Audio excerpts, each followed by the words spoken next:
Yeah, to the top platform there, and it was just all over him. If he had that second needle, would have gotten into that fair. Oh, so close to just one of like the best clips we've seen so far today. That's crazy.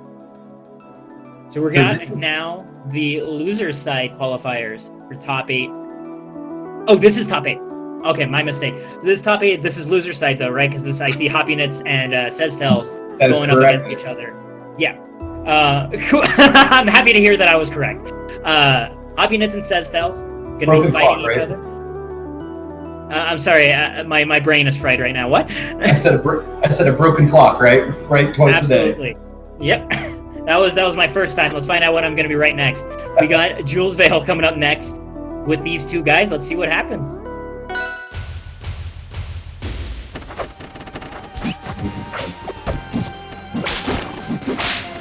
Start here from Hoppy. Ooh, okay. Hoppy already diving off to try to finish off the stock. Setting a pretty strong tone. Pretty bad. Yeah, that actually might really bite hoppyKnitz. He's already taken pretty much the same damage he dealt to Ceztellz. Yeah, and then some now. Already at 72. Oh, finally gets a parry though. But it's like just stops the bleeding. Sets up Lily. Great use of the counter there. Getting rid of the seed and everything. I love the fact that he went to cover that platform. The broke answer would have been just to down to try to catch Hoppy jumping up, and instead just immediately goes to that platform and is like, no, I'm going to cover where you're going to end up. Right, exactly, because then you can get something a lot meatier than just a down tilt. Wow, the jab, putting himself in harm's way. These guys at some really high percent. Oh, just barely outspacing the forward strong. hoppyKnitz looking for another chance to kill. Gets the tether. There we go. Yep. He ends up losing the stock, but I want to point out that Ceztellz actually kind of held in on that special to get hit by Lily to reset him, so it gave him a little bit more of a movement. Oh, sweet spot, no sweet spot. You're at 150. You're dead. Yeah, like you're playing like essentially like a ferret. Like you're out of here. Once again, these high nairs too, just putting a hitbox in place to where hoppyKnitz will eventually be. Catching like a lot of these side specials to come back to the stage, especially because of just like the size of the hitbox as well. There's not really a fear of trading in that scenario.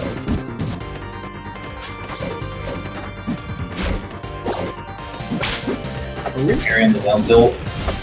Yeah, to at least send Ceztellz off stage. Oh, you saw the wind-up on the dare there. He was just like, nah, you're not going to do this to me. But then if you see Hoppy just gets complete reversal on.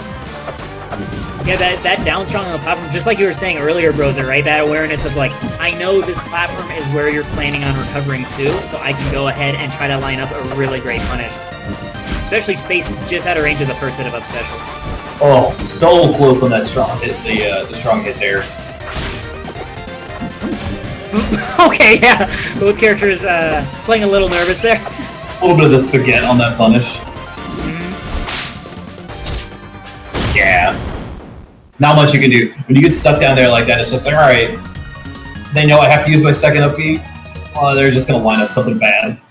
Yeah, things are... Because, like, you don't really have that much flexibility to mix up as Claren in that space. Like, you can't use your proper up special too early. Like, yeah, everything starts going real sour. And when we'll see Tropical Farm coming up, another phenomenal stage, I feel like, for Claren, just how this platforms are laid out, to see how he can do and try to turn around game 2. Never mind. Okay. This is an interesting... Oh, you know what might have happened? They might have gotten disconnected the first game, and this is them making up the stock difference, making the percent matchup where it was. Yeah, so I don't know where they were at earlier, but it looks like hoppyKnitz was at, like, 75%. 78, and now it looks like it's hoppyKnitz's turn to line up the damage. And this was it. Okay, 78 to 9%, and they're going to start off. So it's up to our imagination. Yeah, up to our imagination to how it got here, but we're going to keep going.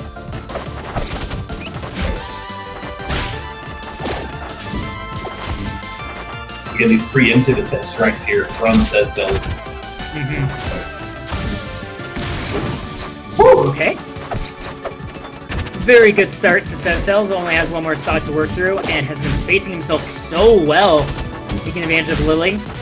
getting a solid 44, waiting out the parry, not getting the up tilt punish on it though. Yeah, I think he missed a wave dash there. You saw him kind of just like immediately jump air dodge. That makes a lot of sense. Saw the same parry attempt come out. These guys, like, both of these players have been waiting out their opponent's parries so well this game. And, I mean, both these characters just excel off of that, too, where you're like, oh, I get a free hit neutral. Haha, you're dead. It's scary. I mean, honestly, a lot of Rivals neutral almost looks like a game of chicken at that point when you're in that close combat where it's just like, who's gonna flinch first because you might die if you're not careful. Push it up.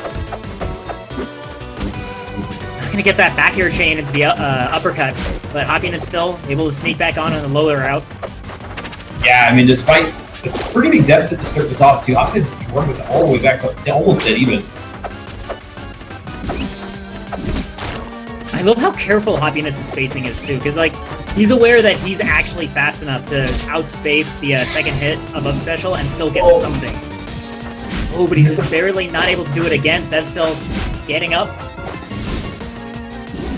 Catching the neutral tech, but not able to find that up special. And that's the big thing about that makes Ceztellz so good, is how ambiguous Clarence can be with the upbeats. Because the first upbeat will take you to that first platform, and the second one will almost guaranteedly get you to the second one. So it's really easy to mix up your recovery.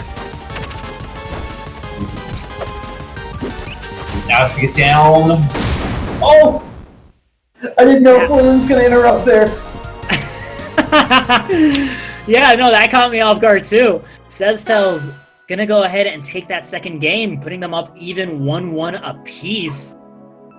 It looks like they're gonna be going to Air Armada as their next stage. Another really tight stage as we saw earlier. We'll see what ends up happening here. This is gonna be this is hoppyKnitz counterpick. Is it another connection error? Yep, definitely another connection error. So what happened before they got disconnected? Where were they at? And the wild thing is, like, I just recently got introduced to Ceztellz. I believe I'm remembering the same person who was actually able to beat Guard at CEO Dreamland earlier this year. Oh, okay, wow. That's really impressive then. Yeah, this is I think a Tampa player. Because I mainly knew of Ceztellz because he used to play APSA a while ago. So like when I was very first learning the game, he was one of like the bots I was looking at to just understand the basics of how to APSA. Okay, Ceztellz carrying hoppyKnitz off stage, getting that clean spike. hoppyKnitz down to his last stock in the tournament now. See if he can clean up. Tries to find the forward air. And you see once again, Ceztellz just swinging with that down air out of the blot tub. Anything to get yourself that little bit of space, right? You're from the future fighting like a warrior using sticks and pine cones, you know? Like, it's like a stormtrooper versus an Ewok. Except, you know, how it should have went. Oh, we'll find out how this one actually goes. True. Because, especially at 130%, this is very, Ceztellz is basically on his last legs on this stock, and then Maple has some devastating corner carry stuff, so you can never count out hoppyKnitz. But he might not have the chance already, 108%. Yeah, that down strong. No fun right in the middle of the stage. Hitting the mark. Oh, this is best of 5, okay. Yeah, we're getting noted. Right, so things will keep rolling after this. With that being said, hoppyKnitz is still working really hard on this comeback. Gets caught at the edge of his roll, though, by that down strong. So Ceztellz up 2-1. See, going up to True Top next for us, guys. Second counter pick here for hoppyKnitz right now. Ignore the screen to the top. This is still 2-1 between the two players. And another DC? What on earth? Fix your game, Dan. No, this was a really late one, too. Yikes. These guys must have had like an awful connection or something.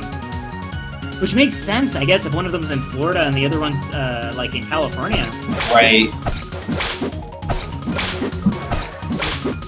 But yeah, now it's all coming back to me now. Ceztellz is a very, very old school player from the Florida scene, and really comes out to events for land stuff, and then was able to come out to Dreamland and just wrecked his way through bracket.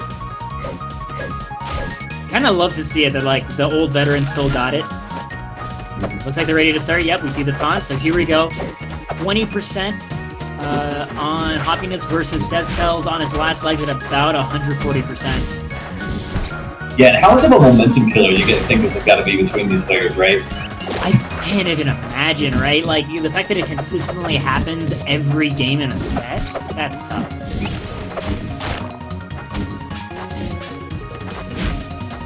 hoppyKnitz trying to take his time in the air so he doesn't have to fall on that up tilt, but Ceztellz just waits, doesn't try to jump up and meet him.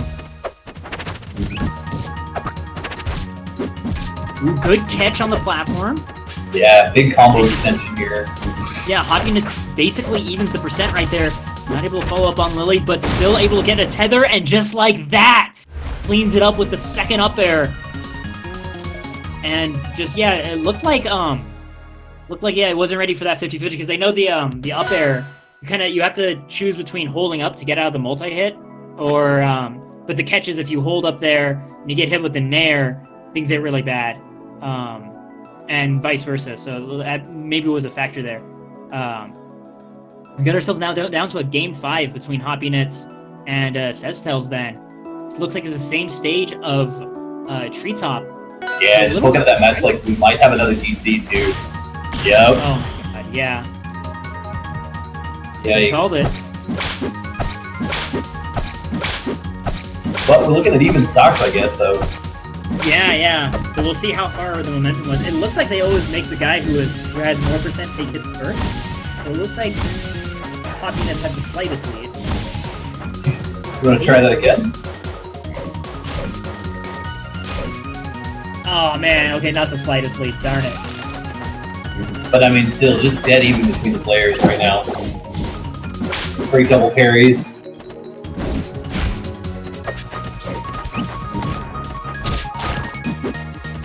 Oh, off the Lily backboard there. Doesn't get the finish though.